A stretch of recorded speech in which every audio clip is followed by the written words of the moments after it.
everybody, it is me, Lisa, the love coach here with lovequestcoaching.com. And I'm so excited to be with you. I'm going to be talking today about when you really want a relationship and you meet somebody that you think is really great and they're kind of into you and they're showing that they're interested, but then it's really difficult to make plans for a second date. And you're like, why can't we just get this together? And then it puts you in this anxiety thing where you're like, am I chasing them? I don't want to chase them, but they seem like they were into me, but now they're not into me. I don't know what to do. So this is something that's common. I had a call actually about this today, which is what inspired me to do this video. So it's what to do when you don't know if they are into you or not. So let's dive right in. So here's the deal. This person, and I'm going to give you some background, this person's pattern, is that they are always drawn to unavailable people. This person wasted 10 years of their life, 10 years, long time, on someone who's never available to them.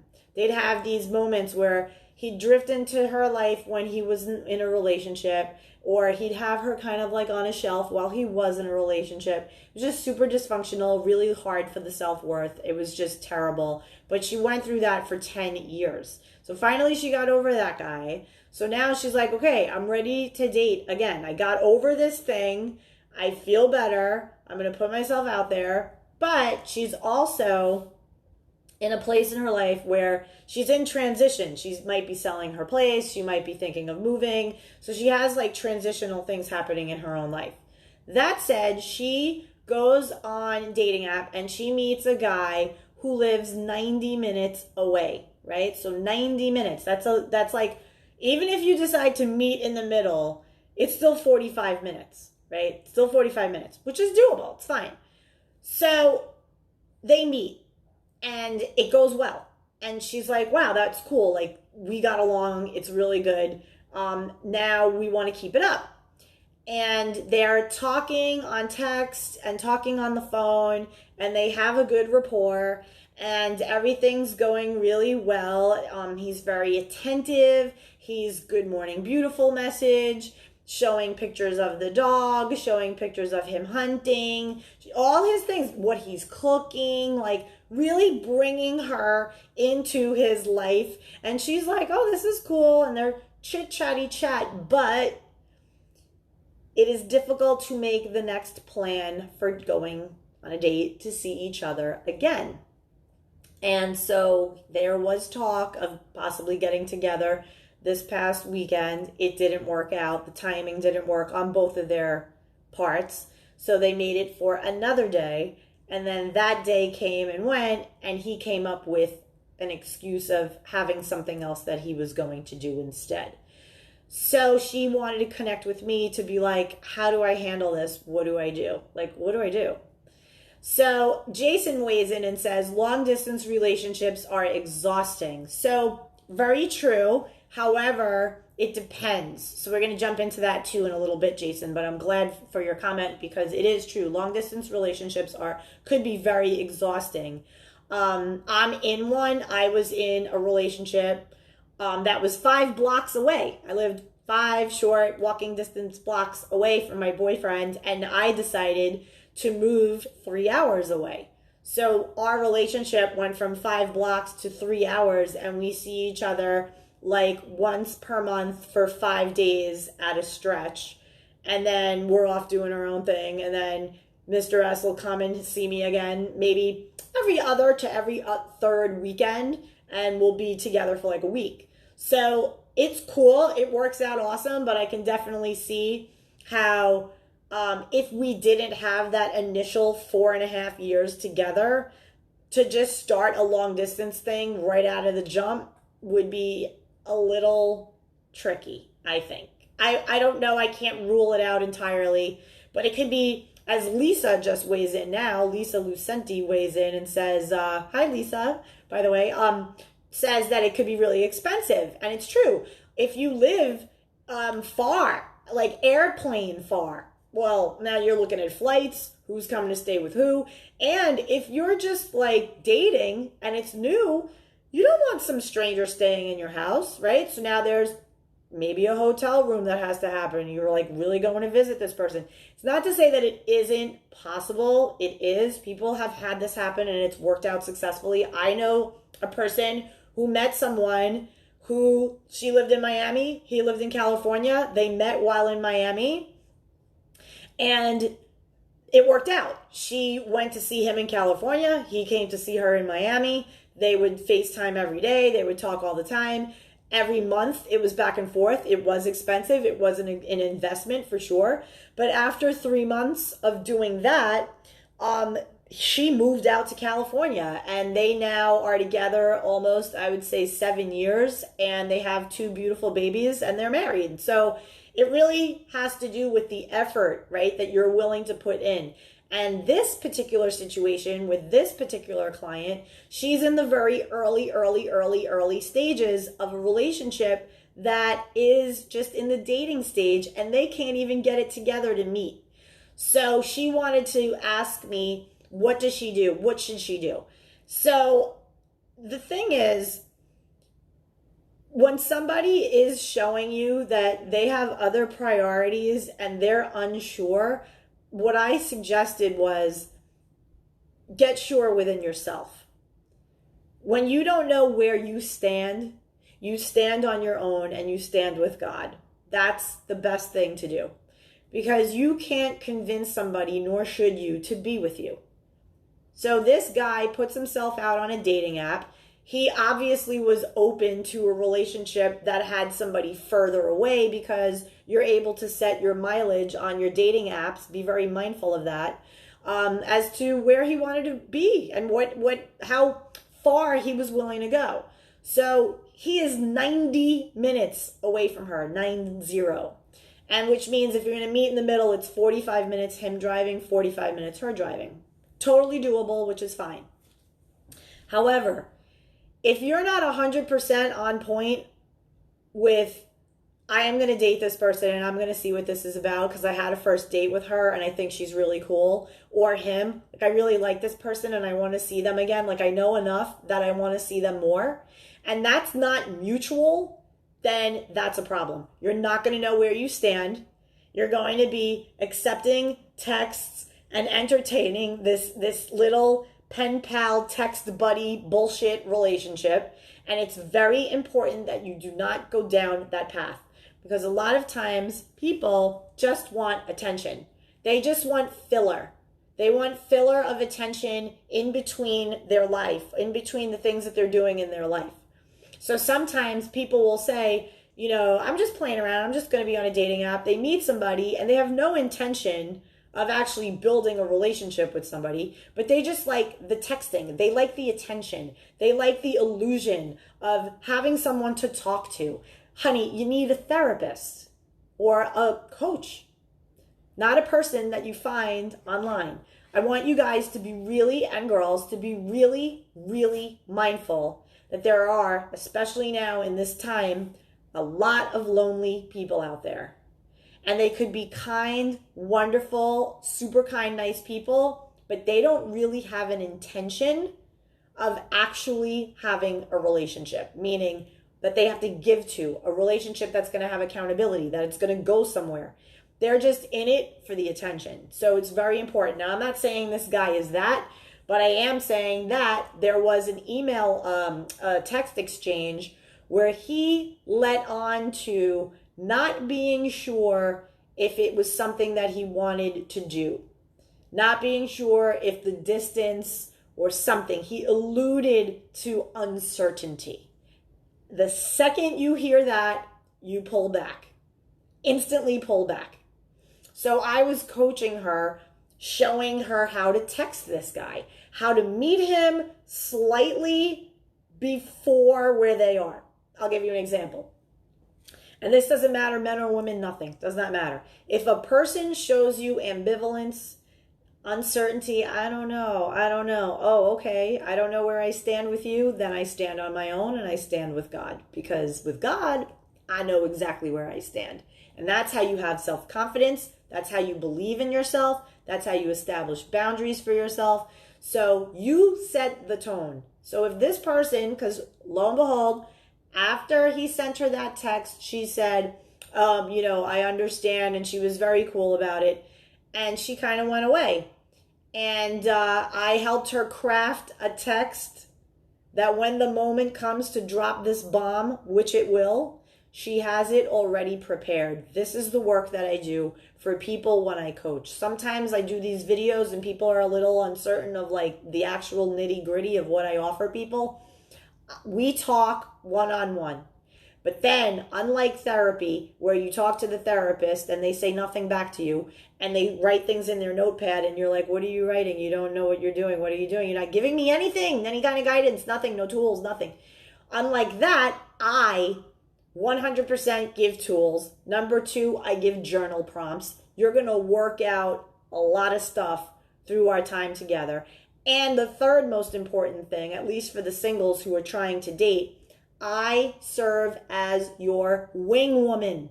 I give you what to say, how to say it, and you work it out and you learn as you go. You actually learn as you go. So I'll give you an example. She sent me a text that he sent her. And it was that he was picking up a new puppy and something about things that he had to do and that he was always like hunting or going to watch sports with his friends. There was always something to do, right? And that right there is a red flag. You start to wonder, I don't think you have time for me. I don't think you have time for a relationship. You have busy things, a lot of busy. I live 90 minutes away from you. Do you have time? Do you have it in you to give?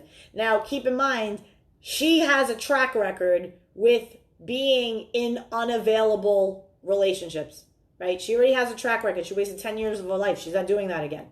So she already has that track record of attracting people who are unavailable. So we have to put that, remember, you gotta keep yourself in check. You gotta be like, you know what? I do this. I have this pattern. And so now she's sending me the text of the guy. And so what do I say to her? I say, she's like, how do I respond to this? What do I even do with this? It's a picture of him and the puppy. I say, you respond, adorable, cute puppy. That's all. You meet them where they are. That's it. And you actually don't even really meet them where they are. You come in 10 or 15 under. What do I mean? They come at you at 60%. They're only giving you 60. You roll in at 45. 45.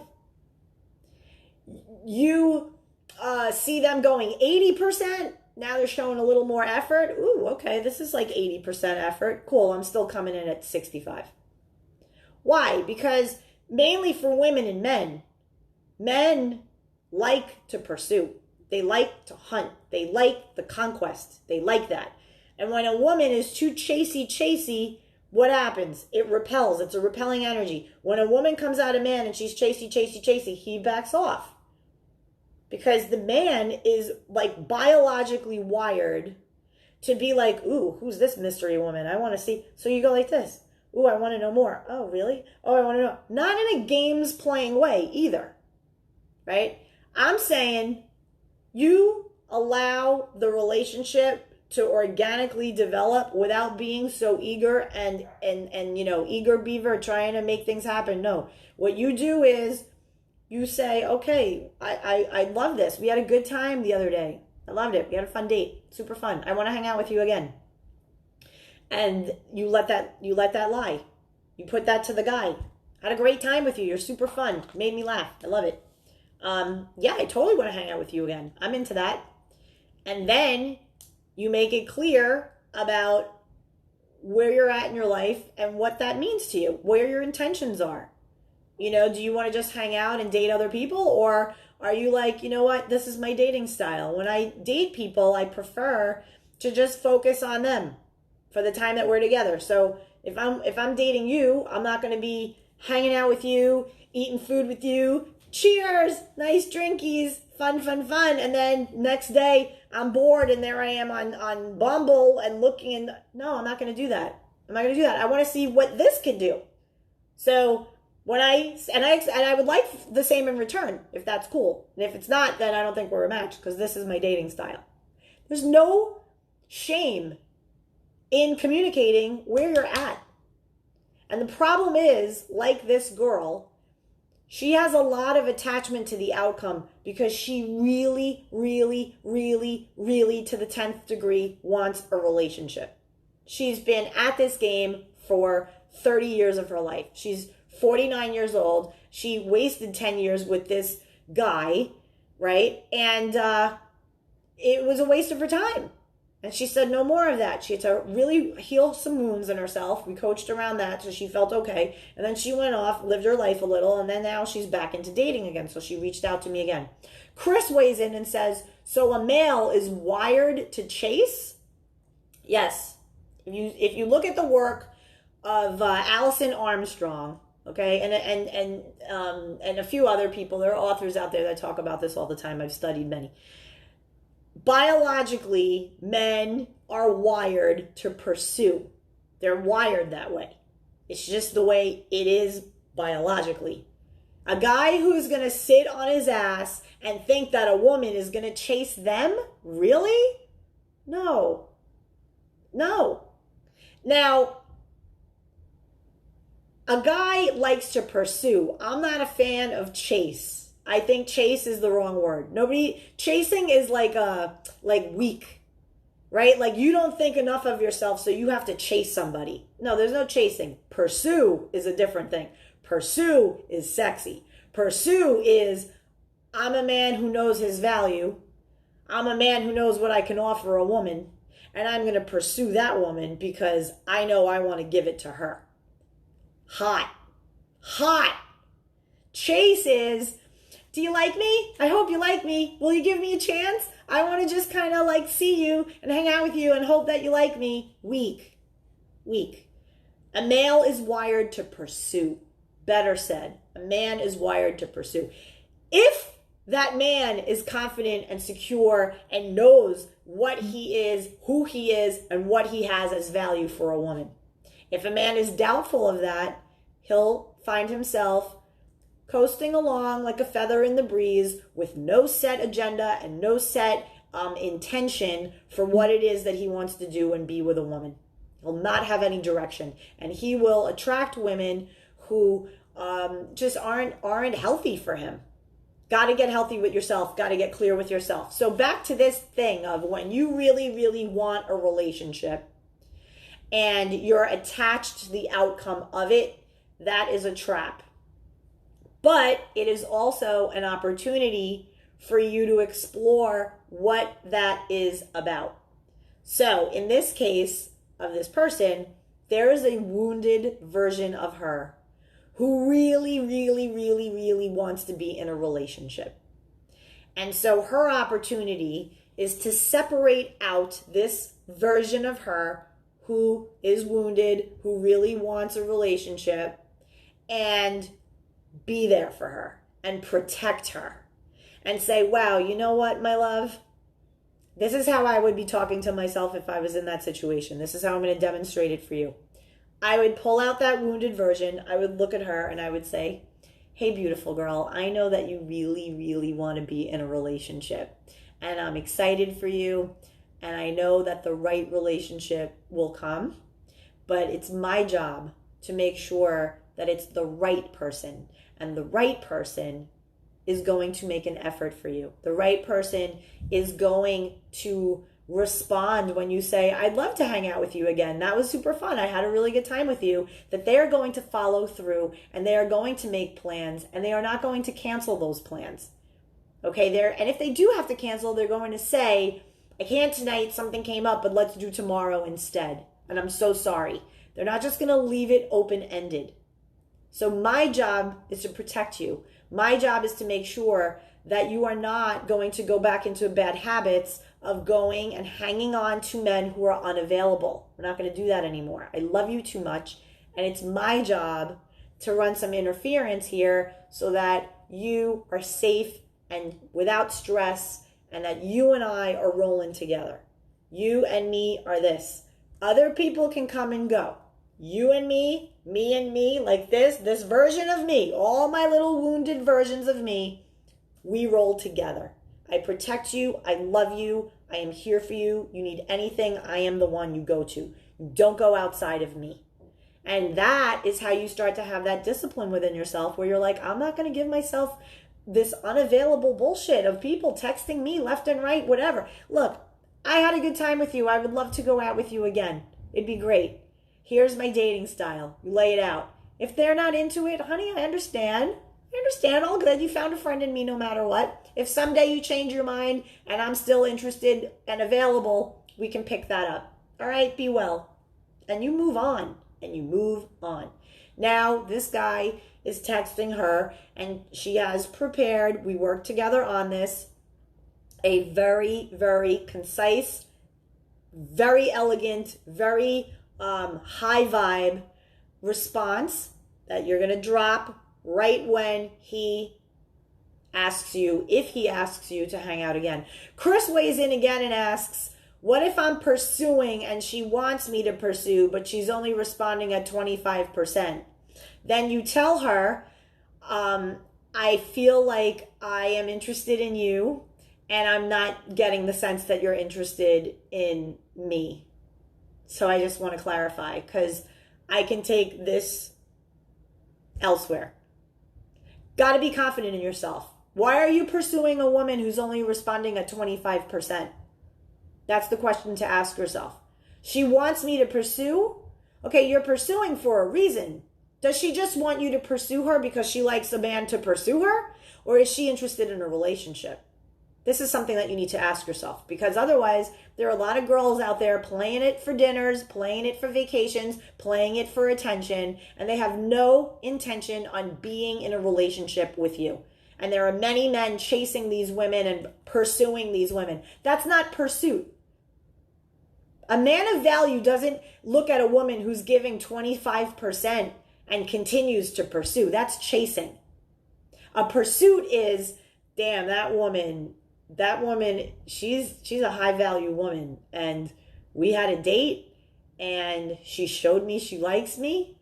She's interested, clearly. I held her hand. She holds it back. I leaned in to kiss her. She kissed me back. All right, I'm going to see where this can go. I'm going to pursue this. So when we leave the date, before I bid her goodnight, I'm going to ask her, so when do I get to see you again? When do we get to do this again? When do we get to have fun again? And she'll be like, oh, wow, okay. I have this to do. I have this to do. Friday's good. I don't have anything going on Friday. Perfect. I'd love to take you to dinner Friday. Good? Okay. And then you pursue. And what's the pursue? Let's say it's Tuesday. You had your date. She said, I can't see you till Friday. Guess what you're doing on Wednesday? Hey, beautiful, how you doing today? Just blowing in to say hi. Nice little text. Hey, how are you? Hope you're having an awesome day too. Let's catch up later. Would love to. Then what do? Around Wednesday, 7:30, 8 o'clock at night, you text her. Hey girl, how you doing? How was your day? Good, busy. Are you free to chat? Feel like having a few minutes on the phone with me? Would love to hear your voice. Oh, I like him. He knows. Oh, yeah. Give me a minute. I'm loading my dishwasher. I'll be able to chat in half hour. Cool? Cool. Congratulations. You just pursued her and lined her up into a phone date. Okay? This isn't even Friday yet. You haven't even had that date yet. So now it's Wednesday. You're already on the phone, chatting, getting to know more about each other. Oh, Fridays is going to be really good. Yeah, say, what do you feel like doing Friday? Do you want to go? Where do you want to go? Oh, there's this place and it's nice and they're not so crazy with the masks and everything. You know, it's nice and it's high end. It's pretty. Let's go there. Perfect. Wonderful. What time is good? 7 o'clock. Okay. Now Thursday comes. Day before the date. Looking forward to tomorrow. We're going to have a great time. Yes, me too. And then you let it go. And then you say again, hope you're having a wonderful day. Check this thing out. Da, da, da, da. You send her something funny or a meme, something that you talked about in the conversation, a link to the restaurant. I was looking at the menu. Look how delicious. That you get it going. You keep it, you build momentum. It's called pursuit. You're building momentum. You're pursuing this person, right? And this is a man pursuing a woman. I would not advise a woman to do the same thing. A woman does not operate in this way. But what this girl is doing is she likes this guy, but I think she likes the idea of being in a relationship more. Right? So this is the part that she has an opportunity to handle. She has to handle the side of her that says, I want to be in a relationship. Oh my God, this guy, he's giving me attention. Oh my God, we went on a date. This could be it. This could be it. You got to know how to calm that version of you down. And you got to go to that version of you and you got to say, I know, lovely. I know, my girl, you want to be in a relationship. You want this to be the thing. I know. I love that you're so excited. But listen, let's dial it back a little, right? Because we want to see what this guy is about. We want to see if he is on the same page and does he want a relationship as badly as you do? Because, my love, you want it really badly. And I am not putting you in front of someone who doesn't want it as badly as you. So that's my job. And so let's see how this guy behaves. Let's see how he holds himself. Let's see if he follows through on some plans. Otherwise, my job is to move along and to protect you from slipping back into bad patterns where you're going to give yourself to a guy who's unavailable. There's no need to do that. So I'm hopeful that this helped you out. I hope that if you are out there and you are dancing that dance of the texting to oblivion and the, let's FaceTime and it's not going anywhere, that you at least have some sort of guidance through this. I am offering a 60-minute, 1 full hour coaching session. You can DM me and get information on what that's about. And it's basically talking like this and putting some strategies together so that you can date with some power and purpose, especially in this climate now that we have a lot of people, like I said earlier, they're going online, they're going on dating apps, and they're lonely and bored, and they are just looking for connection with other people. That's fine, but that is not dating. That is mooching energy from someone else. Be very, very careful about that because that's common now. So if you have this thing going on and you're interested in listen, I got to handle some stuff. I want to go out there. I want to date with power and purpose and confidence. And you have some things that you want to sort out. Let's get together. You can find me at Lisa, the Love Coach on Instagram. You can PM me here on Facebook. If you're watching me on YouTube, you can find me at lovequestcoaching.com. Lovequestcoaching.com. I have a free love life assessment there that you can fill out. And you can tell me more about what's going on, and then we sort it out from there. I love you guys. Thank you so much for tuning in as always. And if you think this video can help anybody in your circles, feel free to share it on social media. Thanks so much. Have a great evening. Bye.